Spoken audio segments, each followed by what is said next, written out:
Hey planner friends, it's Nia. Welcome to Life with Nia. Today we are doing a mid-month budget check-in for October.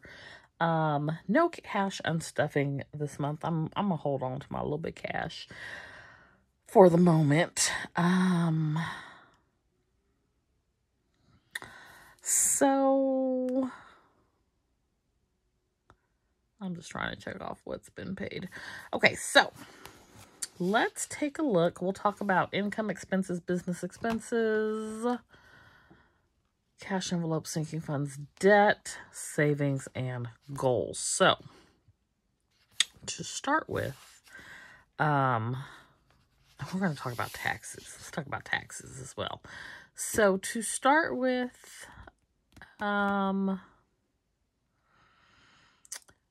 we have estimated $88.59 for income.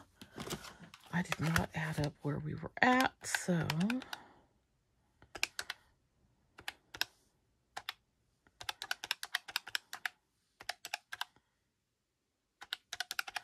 we're at $69.36 so far.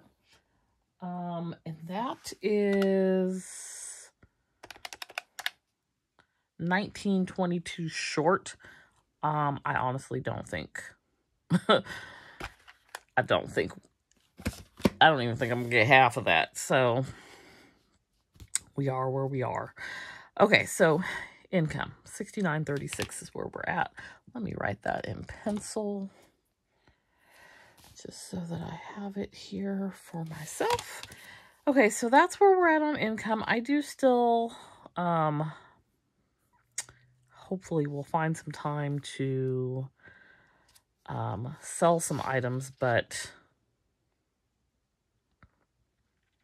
I'm not foreseeing anything large coming in. And in part, I was supposed to do a new release and sale this weekend and did not. So that is going to have an impact as well. Going into expenses,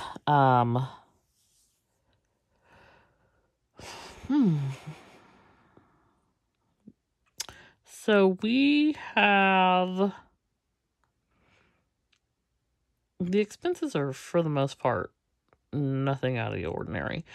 Where it gets hairy is taxes. So I filed my taxes for 2023. I had an extension.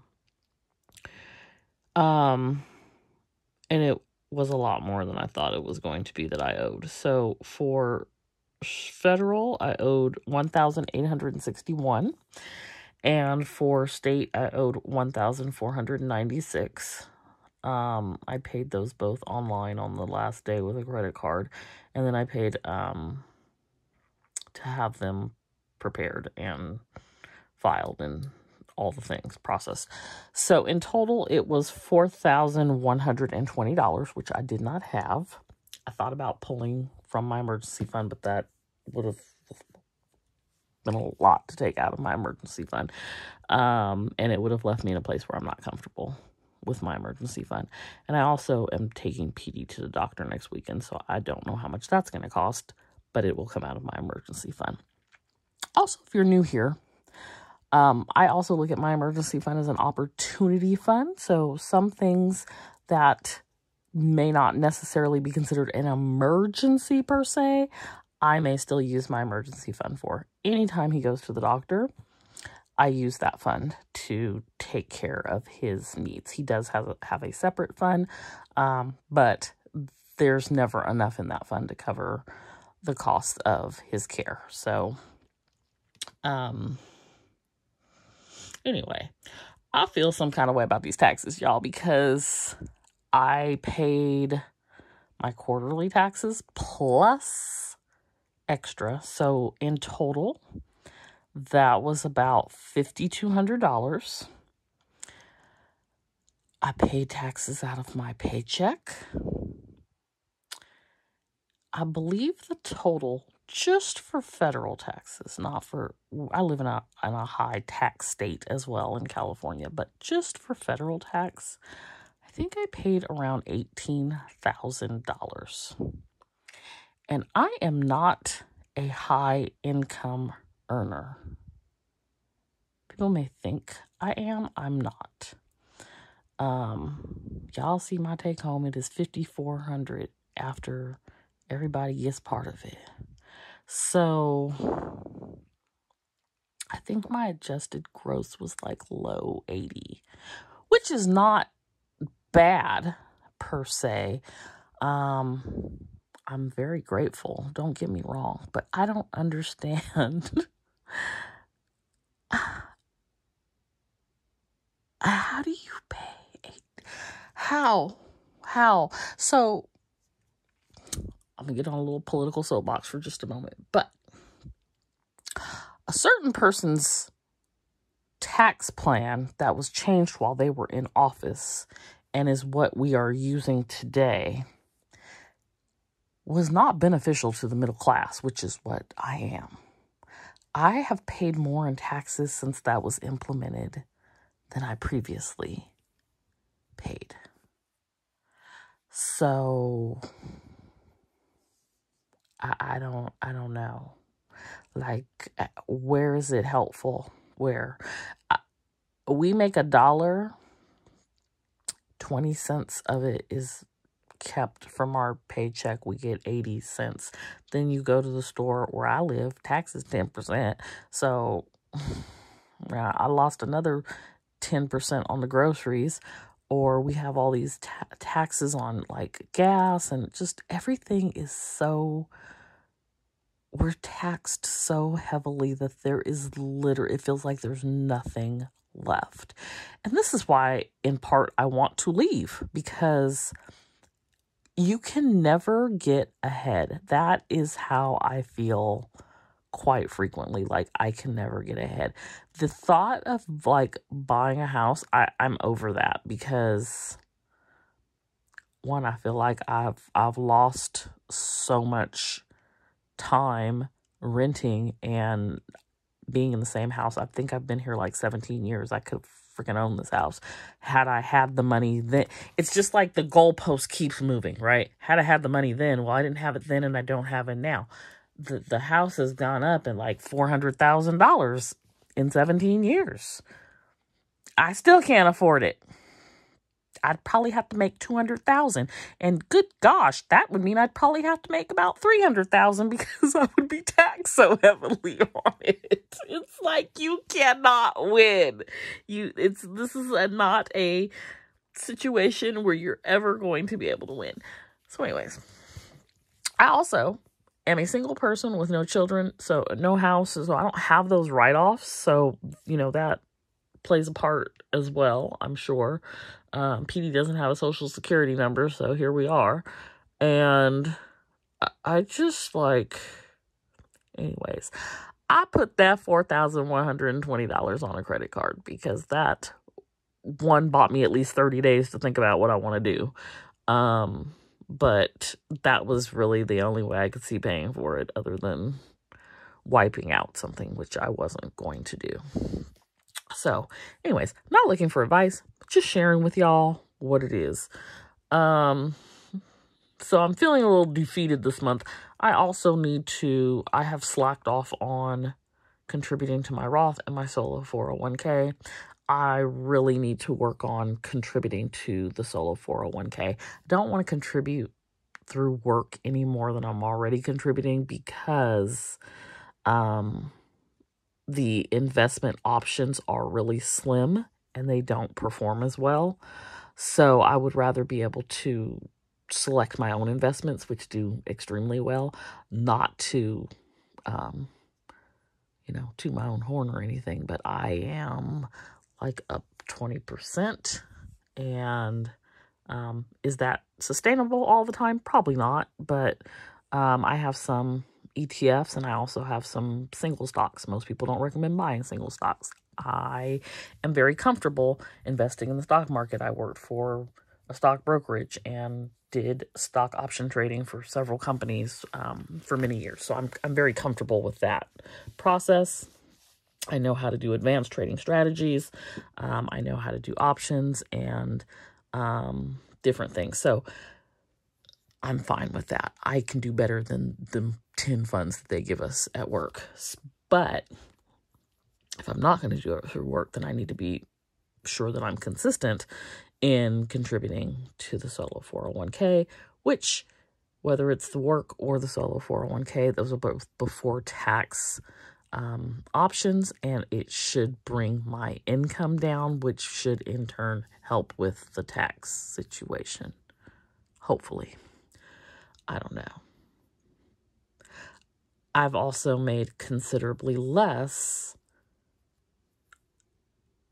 through Studio Blisco and Etsy this year. So the income there will not be as high. I don't know. I don't know what the answer is, but I'm tired of paying taxes. I'm tired of being overtaxed. I'm also tired of paying taxes, and I don't have no say in where the money goes. But that's another conversation for another day. Anyways, on to business expenses. I did cancel Gold City, so that was a 0. I was going to cancel Beyond, but there's some things I want to review in there first, so I probably will keep it for another month and then cancel it. Have not bought any ink or anything extra this month. I did start buying some art for the Winter Planner Sesh Box. Everybody wants to know when a Winter Planner Sesh Box is. I don't know. I said the first. That's not going to happen. I am now thinking I may even do it after Black Friday. To be determined. So yeah, that is where we're at on the business expenses. I did buy some manufactured items for the Planner Sesh Box, but it's not anywhere close to being ready. Cash envelopes, there is a video. I stuffed 1,240. I did not put anything into utilities this month because I had to pay utilities this month. Water, sewer, trash. I put 120 to car insurance, 20 to home insurance, and 40 to Shopify. Nothing happening in the sinking fund arena, although I did spend 190 bulk shopping. And just to circle back on taxes, my tax sinking fund has roughly $500 in it. And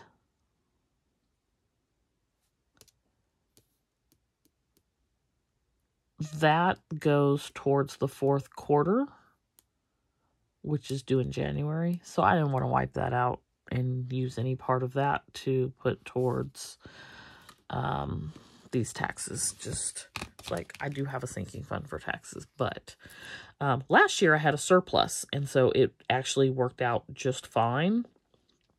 This year I did not. So I think I owed like $700 last year, which wasn't nearly as bad, obviously.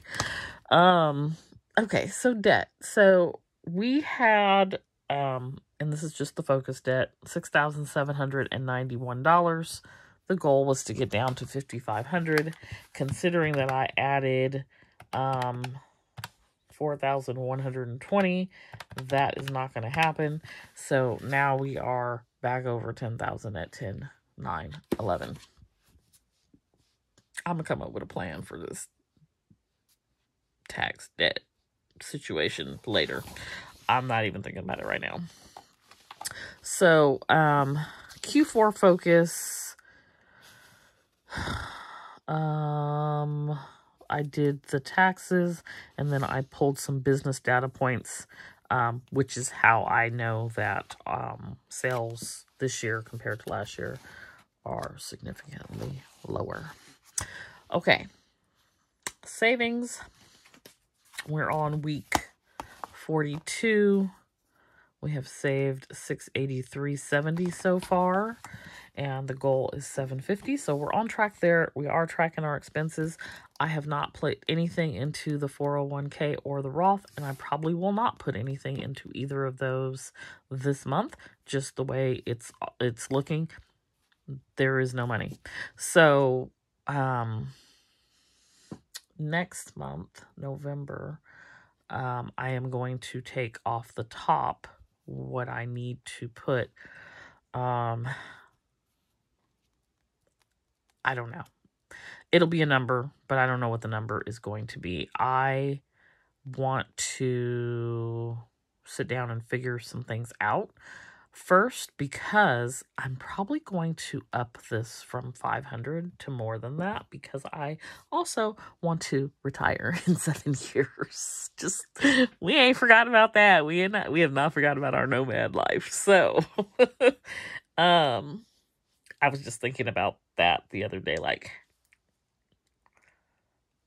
how much extra would I have to pull from in other places? So I probably will not hit this chase payment of 600, or debt under, I mean, I'm not going to hit the debt under 5,500 because I added 4,120.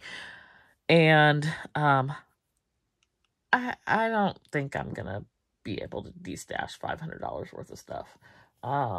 I haven't even started on that. I was going to start with some 31 things. I have a stockpile of 31 items, and that's where I was going to start at.